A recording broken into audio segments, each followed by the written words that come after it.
Hi guys, welcome or welcome back to my channel, and if you're new, please consider subscribing before you exit this video. That being said, let's just dive right into it. आज मैं एक short film curve को explain करने जा रही हूँ जो 2016 में आई थी। ये फिल्म बहुत ही सिंपल कॉन्सेप्ट पे बेस्ड है और ये हॉरर जॉनरा के अंदर आती है, मगर ये हॉरर जंपस्केयर वाला हॉरर नहीं है, मगर साइकोलॉजिकल हॉरर है in which you'll end up biting your nails. इसकी IMDb रेटिंग 6.9 है और ये रेटिंग काफ़ी अच्छी है। मूवी की शुरुआत में हमको एक औरत को दिखाया जाता है जो बेहोश पड़ी हुई है किसी कंक्रीट के ऊपर। उसके फिंगर्स में खून लगा होता है और उसके शूज में भी सिमिलर हालत ही होती है। फिर भी उसको देख के वो उतनी ज्यादा बुरे हालत में नहीं लगती एज कम्पेयर टू वो जिस जगह और सिचुएशन में फंसी होती है। साथ में हमको एक क्लिप भी दिखाया जाता है हाई वेव्स क्रैश होता हुआ शोर पे। ये क्रैश काफी डरावनी आवाज कर रहा होता है और इको हो रहा होता है उस जगह पे जहाँ वो औरत फंसी हुई है। उसकी आवाज से धीरे धीरे उसको होश आने लगता है और उठते ही उसको सबसे पहले कुछ और नहीं दिखाई देता एक्सेप्ट कॉन्क्रीट। कंफ्यूज होके वो पहली बार हिलती है और अपने आप को काफी हॉरिफाइंग पोजीशन में पाती है। वो एक एज पे होती है एक कर्व के जो काफी ऊपर है और उसके नीचे बस डार्कनेस है, एक लंबा सा, कितना लंबा हमें नहीं मालूम। वो अगर हल्का सा भी गलत मूव करेगी तो वो पक्का से फिसल जाएगी डार्कनेस में और मारी जाएगी। इसके साथ साथ वो असल में जैसे पोजीशन में होती है वो भी काफ़ी अजीब होता है और एज सच उसको हेल्प नहीं कर रहा होता। उसका लेफ्ट पैर उसके शरीर के नीचे फंसा हुआ होता है पूरी तरह फोल्डेड और उसको फ्री करने का कोई भी तरीका उसको समझ नहीं आ रहा होता।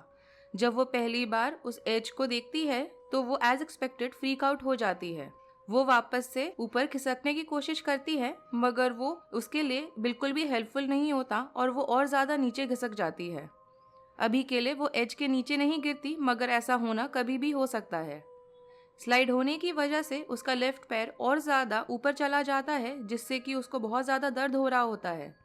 उसके साथ साथ उसके हाथ घिस चुका होता है बुरी तरह कंक्रीट की वजह से।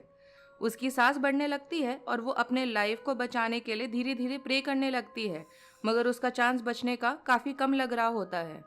उसके बाद हमको ऐसा कैमरा एंगल दिखाया जाता है जिससे कि हमको पूरा व्यू दिखता है वहाँ जो वह फंसी हुई होती है और उसको देख के लगता है कि वो किसी हाइड्रो पावर प्लांट में फंसी हुई है। अगर वो अपने आप को उस कर्व से ऊपर कर भी लेगी मगर उसके पीछे एक खड़ी दीवार है ऊंची सी और उसको वो कैसे एस्केप करेगी।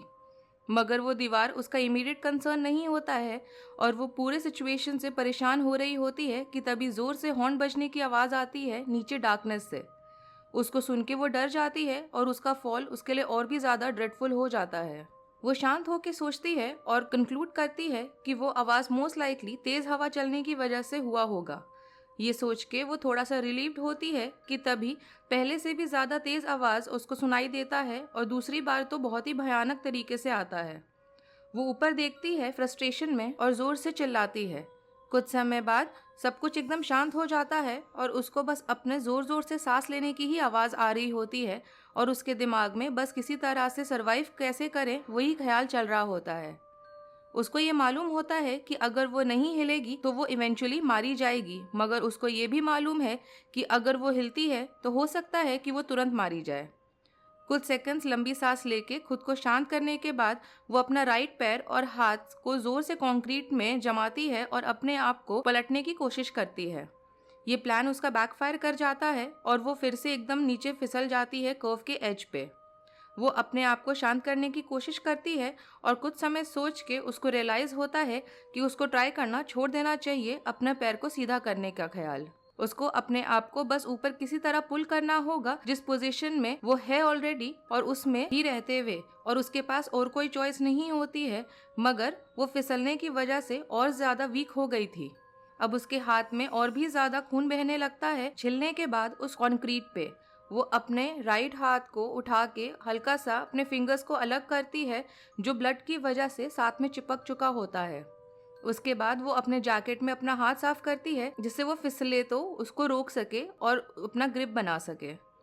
हाथ साफ करने के प्रोसेस को भी लेके उसको काफ़ी दर्द हो रहा होता है मगर वो हिम्मत जुटा के ऐसा कर लेती है। उसके बाद वो अपने चोट को थोड़ा सा फूंक मारती है जिससे कि उसको थोड़ा आराम मिल सके। उसका फूंक भी काफ़ी वीक होता है क्योंकि उसको लगता है कि वो हल्का सा भी गलत मूव करेगी तो वो नीचे फिसल के गिर जाएगी। काफी समय सोचने के बाद फाइनली वो अपना राइट पैर ऊपर टिकाती है और अपने हाथ से कंक्रीट को पुश करती है जिससे कि वो खुद को ऊपर उठा सके। एंड थैंकफुली इस बार उसका ये प्लान काम कर जाता है और वो कुछ ऊपर अपने आप को पुल कर पाती है।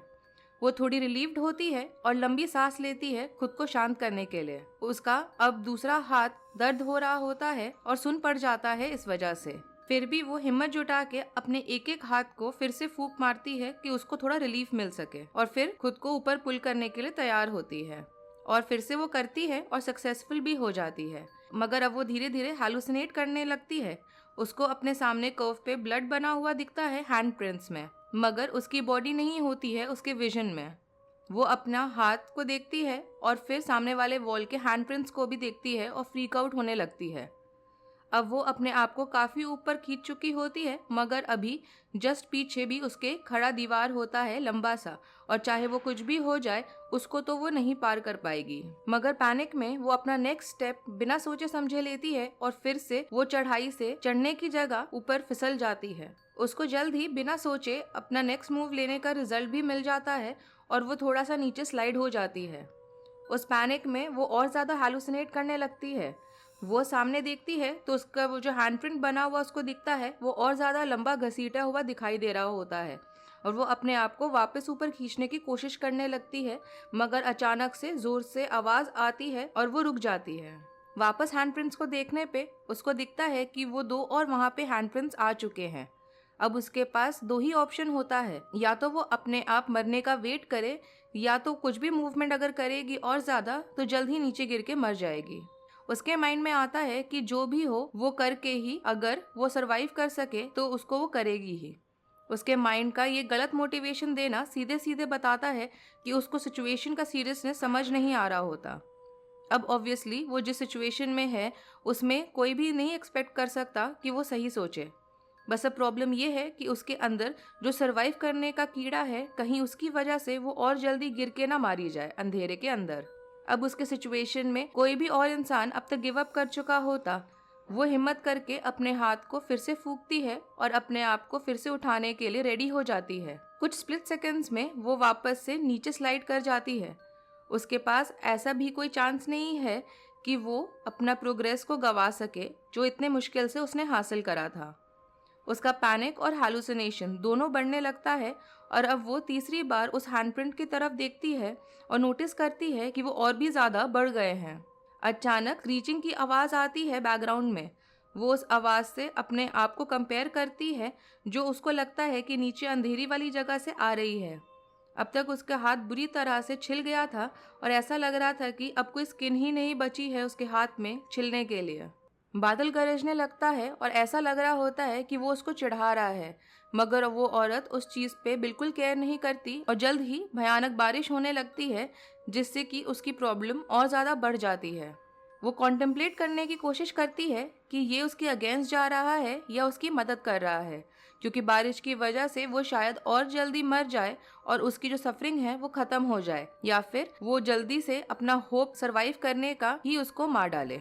कोई भी चीज हो फ्यूचर में, बट वो कुछ समय के लिए बारिश को एंजॉय करती है और उसको थोड़े समय के लिए पीसफुल लगता है, जैसे कि वो उस कर्व में वो उसका घर है और वो वहाँ शुरुआत से रह रही हो। मगर ज्यादा समय तक पीस नहीं रह पाता क्योंकि बारिश की वजह से वो कंक्रीट स्लिपरी हो जाता है और उसको नीचे स्लाइड होने लगता है। वो औरत अपने आईज क्लोज करके अपने दांत को जोर से दबा लेती है, मगर उसके अंदर अभी भी सरवाइव करने का जो जील रहता है वो कम नहीं होता। वो जोर से चिल्लाती है, मगर वो कुछ भी नहीं होता बादल के गरजने के आवाज के सामने। तभी उसको याद आता है कि वो एक चेन नेकलेस पहनी हुई है और अगर उसका इस्तेमाल वो करे तो शायद वो अपने आप को उस पोजीशन में ज्यादा समय तक टिका पाएगी। वो अपने हाथ में उसको रैप करती है और अपने गले से खींचती है। हमको चेन होने के बावजूद भी उसका धीरे धीरे हाथ फिसलता हुआ दिखाई देता है। हमको ये तो क्लियर हो जाता है कि वो इसको सरवाइव कर पाई थी या नहीं, मगर जिस सिचुएशन में वो थी उससे हम ये कंक्लूड जरूर कर सकते हैं कि मोस्ट लाइकली क्या ही हुआ होगा। और हॉरर मूवीज में जंप स्केयर्स होते हैं, मगर ये वाला आपके लिए एक ऐसा माहौल बना देता है कि आप खुद को इमेजिन करने लगते हो ऐसे सिचुएशन में।